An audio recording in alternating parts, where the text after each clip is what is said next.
Hello बच्चों, आज हम इस वीडियो में horizontal oscillation of spring mass system को देखने वाले हैं। इसमें क्या है, इसमें हम एक स्प्रिंग मास सिस्टम लेंगे और इसको क्षैतिज रूप से रख देंगे। तो ये हमारा यहाँ पे एक स्प्रिंग है, ठीक है, और ये हमारा m द्रव्यमान का कोई पिंड है जो इस स्प्रिंग से अटैच है। तो इसी सिस्टम को बोलते हैं स्प्रिंग मास सिस्टम, ठीक है। और ये कैसा है, हॉरिजॉन्टली है, यानी कि क्षैतिज रूप से इसको जोड़ा गया है और इसको क्षैतिज रूप से इस तरह से रखा गया है। और ये हमारा कोई सर्फेस है, ये जो सर्फेस है वो हमारा घर्षण रहित सर्फेस है, यानी कि सर्फेस के कारण इस मास पे कोई भी घर्षण नहीं लगेगा। अब इसको सरल आवर्तगत कराने के लिए हम क्या करेंगे, इस मास को, जो हमारा m द्रव्यमान का मास है, इसको थोड़ा-सा खींचकर यहाँ से यहाँ तक लाएँगे, ठीक है? जैसे कि यह इस वाले फिगर में दिखाया गया है। अगर इस फिगर को नाम देते हैं फिगर नंबर 1 और ये हमारा फिगर नंबर 2। ये हमारा हो गया फिगर नंबर 2 और ये हमारा फिगर नंबर 1। तो फिगर नंबर 1 में क्या है, इस पे जो लगने वाला नेट फोर्स है वो हमारा 0 है। यानी कि इस पे किसी भी तरह का कोई भी बल नहीं लगाया गया है, तो इस पे लगने वाला जो नेट फोर्स है हमारा कितना है, 0। यहाँ पे F इक्वल टू 0 है।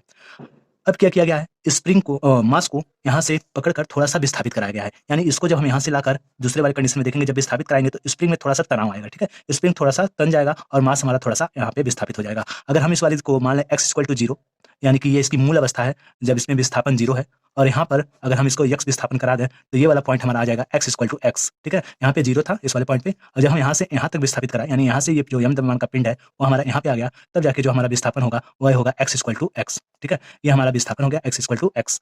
अब जैसे ही हम इसको यहाँ से छोड़ेंगे, जैसे ही इसको हम यहाँ पे छोड़ेंगे, तो ये वस्तु अपने मूल बिंदु यानी मूल अवस्था में आएगी, ठीक है? इसके बाद थोड़ा-सा स्प्रिंग दबेगा, तो इस वाली कंडीशन में आ जाएगा। तो ये हमारी तीसरी कंडीशन बन रहा है, ठीक है?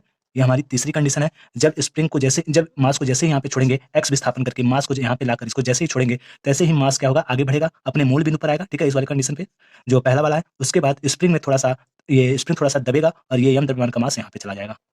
तो इस तरह से कुछ समय के बाद स्प्रिंग फिर से इसको वापस इधर बल लगाएगा, ठीक है? फिर से ये इधर आएगा मूल बिंदु पे, फिर जाके यहाँ पे आएगा। तो इस तरह से ये यहाँ पे सरल आवर्त गति करने लगेगा, ठीक है? दोलन गति इधर-उधर करने लगेगा। अपने मूल बिंदु x बराबर 0 से इधर-उधर ये क्या करने लगेगा, दोलन गति करने लगेगा।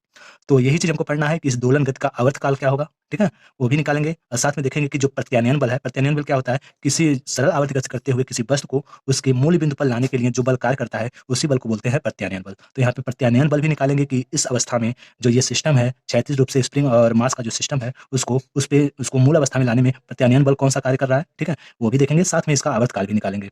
तो डेरिवेशन शुरू करते हैं। तो जैसे ही इस वस्तु को यहाँ से विस्थापित कराया गया है, तब क्या करेगा स्प्रिंग, स्प्रिंग में क्या होता है, प्रत्यास्थता का गुण होता है, ठीक है? प्रत्यास्थता का गुण क्या होता है, अगर उसको खींच के छोड़ दिया जाए, तो वह पुनः अपने प्रारंभिक अवस्था में वापस लौट जाता है। तो इसको बोलते हैं प्रत्यास्थता का गुण। जैसे ही स्प्रिंग को यहाँ पे खींचेंगे, तो स्प्रिंग द्रव्यमान को यहाँ पे लाएँगे, विस्थापित कराएँगे, तो स्प्रिंग क्या करेगा, इस द्रव्यमान को पुनः अपनी तरफ खींच लेगा, ठीक है? तो ये क्या होता है, स्प्रिंग का एक प्रत्यास्थता का गुण होता है, ठीक है? अब हुक का नियम आपने पढ़ा होगा, तो हुक का नियम जो होगा, वह क्या होता है, अगर यहाँ पे विस्थापन कराया जा रहा है, ठीक है? यहाँ पे इसको बाह्य बल से खींचकर विस्थापन कराया जा रहा है, तो इस स्प्रिंग में जो विस्थापन हुआ है, वह जो इसको खींचने का, यानी कि इसको मूल बिंदु पर लाने का, यानी कि जो प्रत्यानयन बल होगा, उसके अनुक्रमानुपाती होता है। यानी इस पे लगने वाला जो बल होगा, प्रत्यानयन बल, वह विस्थापन के क्या होगा, अनुक्रमानुपाती। ये हुक का नियम है, ठीक है? तो यहीं से इसका डेरिवेशन शुरू होता है। तो जो हमारा प्रत्यानयन बल होगा F, ये F को बोलते हैं प्रत्यानयन बल, प्रत्यानयन बल। जो F होगा, वह हमारा अनुक्रमानुपाती होगा विस्थापन के। ये कैसे लिख रहे हैं, ये हमारा हुक का नियम। अब यहाँ पे ये माइनस चिन्ह लिखे हैं, तो माइनस चिन्ह का मतलब ये है कि जो बल लग रहा है, जो प्रत्यानयन बल लग रहा है, वह विस्थापन के विपरीत दिशा में है, ठीक है? यहाँ से हम इसको खींचे हैं, तो विस्थापन का डायरेक्शन ये होगा और प्रत्यानयन बल इधर लगेगा, ठीक है? स्प्रिंग अपनी तरफ खींचेगा। तो ये माइनस साइन का मतलब ये है कि जो प्रत्यानयन बल F है, वह जो विस्थापन x किए हैं, यहाँ से यहाँ तक इसको लाए हैं, उसके क्या है, अनुक्रमानुपाती है, ठीक है? अब क्या करेंगे, इस अनुक्रमानुपाती साइन को हटाने के लिए एक कांस्टेंट से गुणा करेंगे, और यहाँ पे ये कांस्टेंट क्या होता है, k होता है। तो इसको लिख सकते हैं F इक्वल टू माइनस, इस माइनस को पहले लिख रहे हैं, फिर k इंटू एक्स। अब यहाँ पे जो k है, इसको बोलते हैं स्प्रिंग नियतांक, स्प्रिंग नियतांक, नियतांक, ठीक है? ये जो हमारा k है, वो क्या होता है, स्प्रिंग नियतांक होता है, और ये हर एक स्प्रिंग के लिए अलग अलग होता है, ठीक है? अब क्या होगा, जो हमारा ये प्रत्यानयन बल हमको निकल गया, F इक्वल टू कितना होता है, माइनस k इंटू एक्स, ठीक है? ये हमारा प्रत्यानयन बल हो गया, ये वाला। इसको अगर हम मान लें इक्वेशन नंबर 1, तो इक्वेशन नंबर 1 में हमको क्या दिखा है, प्रत्यानयन बल निकल चुका है। अब इसके बाद लगाएंगे न्यूटन की गति का नियम, ठीक है? न्यूटन की गति का नियम, और न्यूटन के गति का दूसरा नियम लगा रहे हैं यहाँ से। तो न्यूटन का जो गति का दूसरा नियम होता है, वो F इक्वल टू होता है m इंटू ए। बल बराबर होता है द्रव्यमान गुणे त्वरण। अब यहाँ से हम क्या करेंगे, इस स्प्रिंग में, ठीक है, इस मास में कितने का त्वरण उत्पन्न हुआ है, वो हम निकाल लेंगे, ठीक है? तो A इक्वल टू हो जाएगा हमारा F बाई एम, ठीक है? सिंपल सा, A को वहीं पे छोड़ेंगे, M को उधर भेजेंगे, तो F के साथ डिवाइड होगा। तो यहाँ से हम त्वरण निकाल सकते हैं। तो सॉल्व करते हैं यहाँ पे, और जो F होगा, वह हमारा होगा प्रत्यानयन बल, ठीक है, माइनस के एक्स, और हमारा जो त्वरण है जो मास है, वो हमारा इस पिंड का मास m है, स्मॉल m, तो ये हमारा हो जाएगा स्मॉल m, ठीक है? अब इसके बाद देखेंगे जो हमारा त्वरण है ए। अब यहाँ से देखेंगे माइनस के अपान एम, ऐसे लिख सकते हैं इसको, माइनस के अपान एम इंटू एक्स। अब यहाँ पे देखेंगे जो के अपान एम है वो हमारा एक कांस्टेंट है, ई के हमारा क्या है, ये भी एक नियतांक है, कांस्टेंट है, और एम क्या है, ये भी कांस्टेंट होगा। ये जो पिंड का द्रव्यमान है वो भी हमारा पूरे सिस्टम में नियत रहेगा, ना बदलेगा या ना घटेगा ना बढ़ेगा, यानी कि कांस्टेंट रहेगा। और इसमें क्या बदल घट रहा है, यानी कि ज्यादा और कम क्या होगा, वो हमारा होगा विस्थापन। ठीक है, कहीं पिंड यहाँ पे होगा, किसी समय पे यहाँ पे होगा, किसी समय यहाँ पे होगा, किसी समय ये कंडीशन बनेगी। तो विस्थापन क्या होगा, समय के साथ थोड़ा इधर उधर होता रहेगा। ठीक है, जब सरल आवर्ती गति शुरू होगा तब।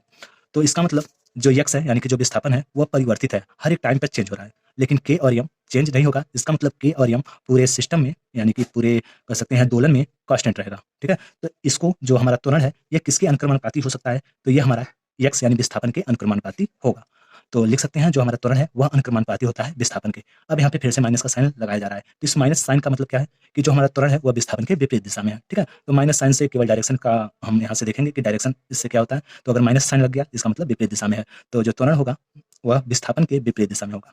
तो ये वाला जो कंडीशन है वह एक सरल आवर्त गति का कंडीशन है, कि अगर ऐसा कंडीशन आ रहा है कि त्वरण विस्थापन के अनुक्रमानुपाती हो रहा है और इस पे लगने वाला जो प्रत्यानयन बल है, जो वस्तु को इसको पुनः अपने प्रारंभिक स्थिति में ला रहा है, तो वह जो वस्तु होगा वह सरल आवर्त गति करेगा।